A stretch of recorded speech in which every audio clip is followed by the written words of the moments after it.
சிறகடிக்க ஆசை சீரியல் இன்னைக்கான எபிசோடில் ரோஹிணி வந்து அவங்க ஃப்ரெண்டு வித்யாவுக்கு கால் பண்ணி நாளைக்கு மனோஜோட வீட்டுக்கு போகணும், அந்த 5 லட்சம் பணத்தை தரான், அதேமாதிரி டைவர்ஸ் பேப்பரில் சைன் போட்டு வரணும், நீ மட்டும் தான் என் ஃப்ரெண்டு கூட வந்தால் நல்லாயிருக்கும் அப்படிங்கிற மாதிரி சொல்லுவாங்க. அதேமாதிரி வித்யாவும் வந்திருப்பாங்க.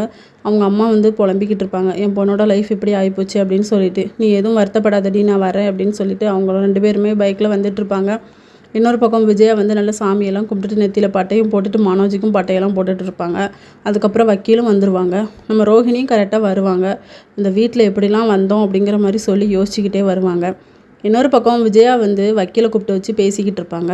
அப்போ நம்ம ரோஹிணி வந்ததுக்கப்புறமா, இந்தாம்மா அந்த பணத்தை எடுத்துகிட்டு போயிட்டு இந்த டைவர்ஸ் பேப்பரில் சைன் போட்டு தந்துட்டான், மேலே எந்த பிரச்சனையும் இல்லை, ஒரே ஒரு நாள் மட்டும் நீனும் அவரும் கோர்ட்டுக்கு வர வேண்டியது இருக்கும் அப்படின்னு சொல்லிட்டு உடனே ரோஹிணி வந்து ரொம்ப ஃபீல் பண்ணுவாங்க. உன் நாடகத்தை எல்லாம் நான் நிறைய பார்த்துட்டேன்டி, என்கிட்ட நடிக்க வேலை வச்சிக்காத அப்படின்னு சொல்லிட்டு விஜயா வந்து திட்டுவாங்க. கொஞ்சம் அமைதியாக இருங்க அப்படின்னு சொல்லிட்டு வக்கீல் தான் பேசிக்கிட்டு இருப்பாங்க. அதுக்கப்புறம் ஸ்ருதி வந்து ரவிக்கிட்ட சொல்லுவாங்க, எனக்கு இவங்களை பார்க்க ரொம்ப பாவமாக இருக்குது, உங்கள் அண்ணன் வந்து ஒரு தடவை சான்ஸ் கொடுத்துருக்கலாம் அப்படின்னு சொல்லி பேசுவாங்க. அதுக்கப்புறமா நம்ம மனோஜ் கூட ரோஹிணி வந்து ரொம்ப ஒரு மாதிரி பார்த்துட்டு தான் இருப்பார். ரோஹிணி வந்து ரொம்ப டல்லாக இருப்பாங்க. இதோட இன்னைக்கான எபிசோட் முடியுது.